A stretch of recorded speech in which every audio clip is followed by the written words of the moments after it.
Or is this full-time MMA now? I love full-time MMA right now.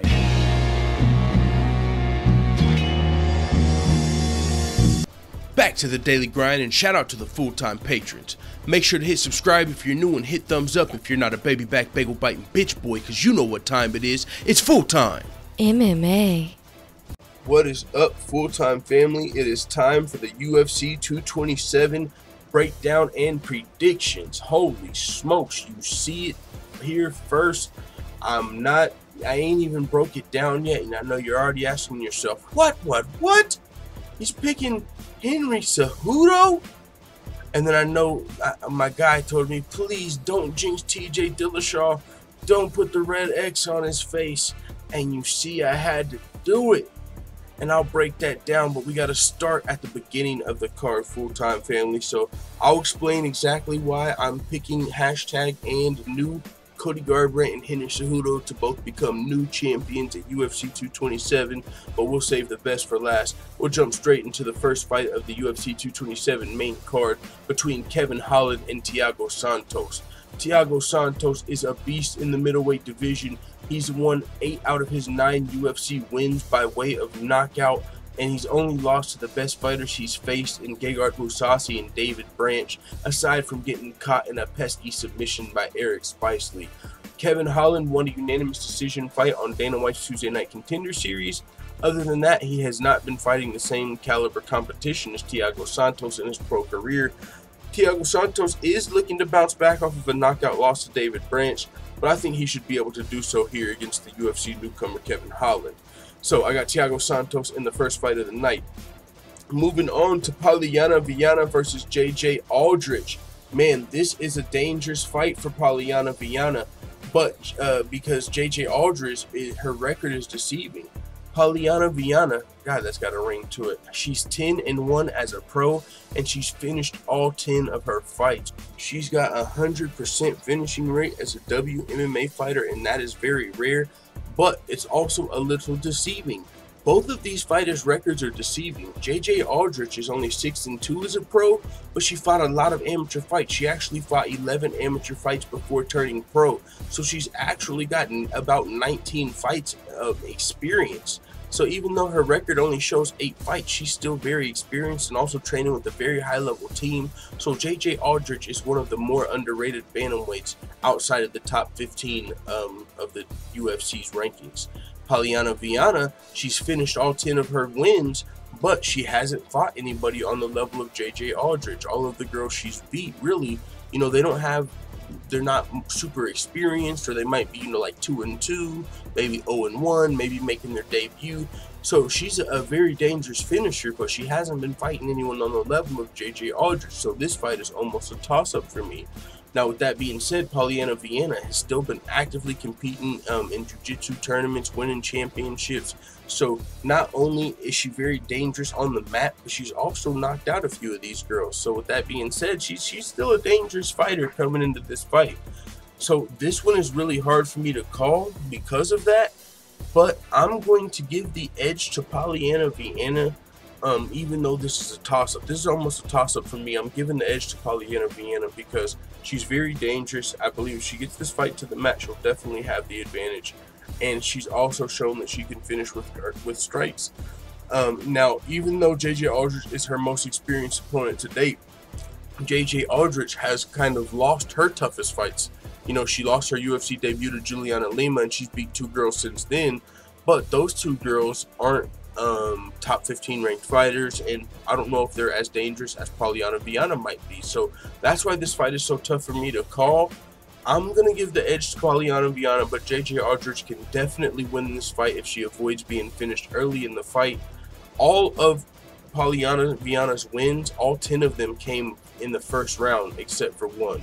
Only 1 fight made it to the second round, but other than that, she hasn't been to a 3rd round except for in her lone loss. Her only loss was a unanimous decision loss, but other than that, she's never been outside of the 2nd round. So that's another thing that she still, you know, got to answer a little bit, Pollyanna Viana. I don't know if she's going to go on to become a bantamweight champion or a champion, you know what I'm saying? This fight is at bantamweight, if I'm not mistaken. Let me make sure it's not as... Actually, this fight is at strawweight. I'm sorry, this fight is at strawweight. So either way, same. Everything's the same for what I've been saying, just a strawweight. Either way, I don't see Viana going on to becoming a strawweight champion, you know, with who she's fought so far, because I do feel like her record might be just a little... I don't want to say padded, because padded sounds disrespectful, but you know what I'm saying? She's been crunching a couple cans to get that record. So yeah, I guess it is. Her record's a little padded in the MMA, but she's still very dangerous in jiu-jitsu for sure. So that's why it's hard for me to count her out in this fight. But if she didn't have the jiu-jitsu skills she has, I believe she was just competing in a jiu-jitsu. She just won a jiu-jitsu tournament like this year, you know, in between her MMA career. So she's real sharp with her jiu-jitsu and shit like that. So I'm giving the edge to Viana. I think she might come in here and get a submission win. She would answer a lot of questions if she could come in here and get a unanimous decision win, actually.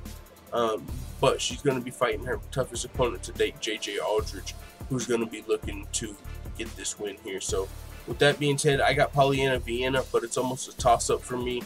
I believe JJ Aldridge is I don't want to say a huge underdog coming into this fight, but she's definitely getting underrated coming into this fight. So she's probably going to have some pretty good odds if you're somebody that's betting. But with that being said, I'm giving the edge to Viana. Going to be a good fight. Moving on, we got Cub Swanson versus Renato Moicano. Holy smokes, you guys. This fight was hard for me to call because I didn't want to pick against a lot of these fighters. But here it is. Renato Moicano is the young Brazilian stud who would be undefeated in his career if not for a come-from-behind third-round submission from Brian Ortega. But before that, he picked up a split decision over Jeremy Stephens, and he's coming off of a unanimous decision win over Calvin Kattar early in this year at UFC 223. Now, Cub Swanson, he's the UFC veteran, a lot more experience, and he's also a California native who's coming off of 2 straight losses to 2 of the best featherweights in the world, Frankie Edgar and Brian Ortega. In Cub Swanson's fight with Frankie Edgar, Frankie wasn't able to score any takedowns, so it's going to be hard for Moicano to get this fight to the floor, but he's very well rounded, and he's also outstruck all of his UFC opponents to date, including Jeremy Stephens and Calvin Kattar and even Brian Ortega before being submitted. So this is a hard fight to call because it's hard to pick Cub Swanson to lose a 3rd fight in a row in California. But Renato Moicano is very dangerous. He also trains out of American Top Team, and he's been fighting high-level guys in and outside of the UFC. And he's won almost every single fight standing up, but he's also shown he's dangerous on the ground, scoring a couple of takedowns in his fight versus Jeremy Stephens, I believe. So I'm giving the edge to Renato Moicano, who I feel like could be one of the top 5 featherweights in the world. I mean, if Brian Ortega was fighting for the belt tomorrow, if he became the champion, then this guy, Renato Moicano, almost had a win over him. So he's shown he's one of the best bantamweights in the world with that, in that sense. But right now he's only ranked, I believe, like number 10. So a win here would put him into the top 5 or at least top 6 and really, you know, open people's eyes if they're not already open to Renato Moicano. And because I think he's actually a beast coming up in the featherweight division. So I got Renato Moicano getting the win over the veteran Cub Swanson. Moving on, you've seen it here first. Holy smokes. Yeah, I'm going out on a limb. Picking Henry Cejudo here. But hear me out, full-time family. I really think Henry Cejudo can get the job done tonight. Here's why. Henry Cejudo is the best flyweight in the world, not named Demetrius Johnson. He's beat Joseph Benavidez, Wilson Hayes, and Sergio Pettis. I know the Benavidez loss didn't get his hand raised, but I felt like he won that fight. Now, all of those fights came since losing his first fight 2 years ago to Demetrius Johnson. But since then, Henry Cejudo has grown exponentially as a fighter. He was already a world-class wrestler. Lately, he's shown his striking has also improved, and he's proven it to be lethal when he knocked out Wilson Hayes in the first round. Demetrius Johnson is the best fighter in the world who's content staying at flyweight, defended his belt until Father Time dethrones him. But I think the time has come. Henry Cejudo, in my opinion, is on another level than Ray Borg currently, so it'll be a big step up in competition. And Demetrius Johnson has already broke the UFC title defense record, so he literally has nothing left to strive for except for more title defenses and money. And of course everyone wants more money, but as far as your legacy is concerned, It's not like he's dying to go up and become a champ. All he can do now is just defend his belt more, you know. So and also on top of that, if not Henry Cejudo, then Demetrious Johnson is just about to run up the score on this title defense record, because I think Henry Cejudo is the best flyweight in the world, not named Demetrious Johnson. And at least before Demetrious Johnson's fight with Ray Borg, he had something to strive for. He was still looking to break Anderson Silva's title defense record. Now that he's broke that, there's not much left for Demetrious Johnson to strive for as far as his legacy is concerned, unless he wakes up tomorrow and wants to go up and claim another title at another weight class. And so with that being said, Henry Cejudo definitely going to be the hungrier fighter coming into that for whatever those intangibles are worth. It's been 2 years since the first loss. Ever since then, I mean, this is Henry Cejudo's career in the balance, essentially. I mean, kind of like Cody Garbrandt. Their backs are against the wall. If they lose this fight, they're going to be relegated to gatekeeper for the rest of their career. And they're some of the best fighters in their division. Henry Cejudo might be the best flyweight in the world, not named Demetrious Johnson. Cody Garbrandt might be the best bantamweight in the world, not named TJ Dillashaw.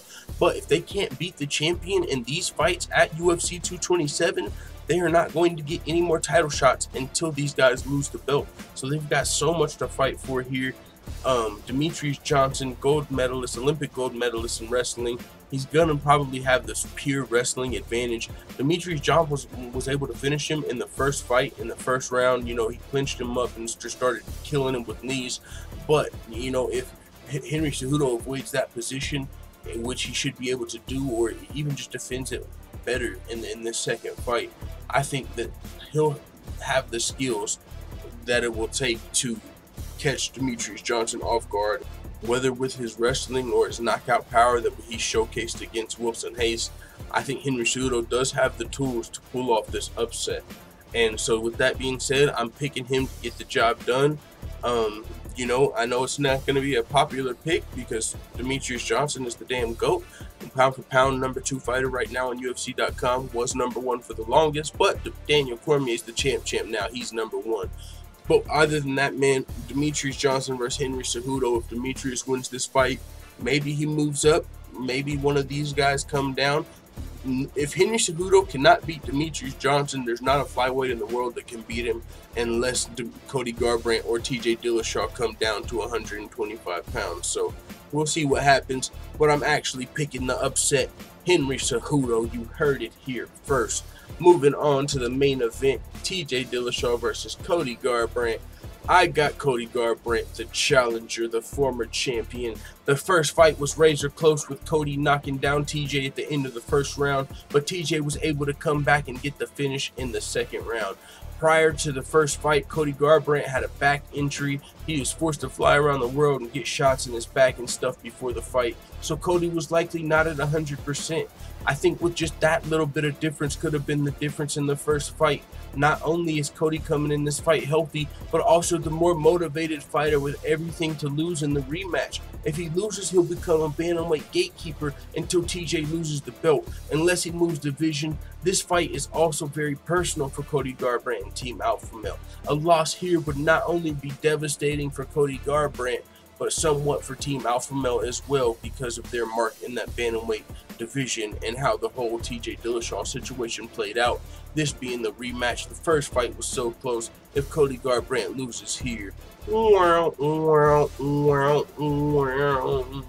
that would be a bad ending to the TJ Dillashaw saga for Team Alpha Male. And so I think Cody Garbrandt's going to put the team on his back, put the city on his back. Well, hopefully not put it all on his back. Maybe he should get a fanny pack because we don't want to fuck up his back for this fight, because we want him to come into this fight 100% healthy if he's going to reclaim his title, and I think he gets the job done. With that being said, it is what it is. This is my breakdown and predictions for the UFC 227 main card. I also broke down the Fight Pass prelims and full Fox card as well. You can check those out over at the Full-Time MMA Dojo. Let the Full-Time family know what you think in the comments. And before we go, shout out to all the Full-Time MMA white belts that have hit the subscribe button. Make sure you also hit the bell right next to it so you get notified every time we upload a new video. This is the hardest working MMA channel on YouTube. We provide daily updates. We do predictions, betting advice, songs, fantasy fights. We create all different types of MMA related content on a daily basis. We've also interviewed Aljamain Sterling, Sean O'Malley, Bruce Lutch-Medio, and Felony Charles Bennett all in just 1 year as an MMA channel. We're still small, but we're definitely one of the fastest growing on YouTube. So with that being said, if you want to see even more videos like this, make sure you check out the Full-Time MMA Dojo over on patreon.com.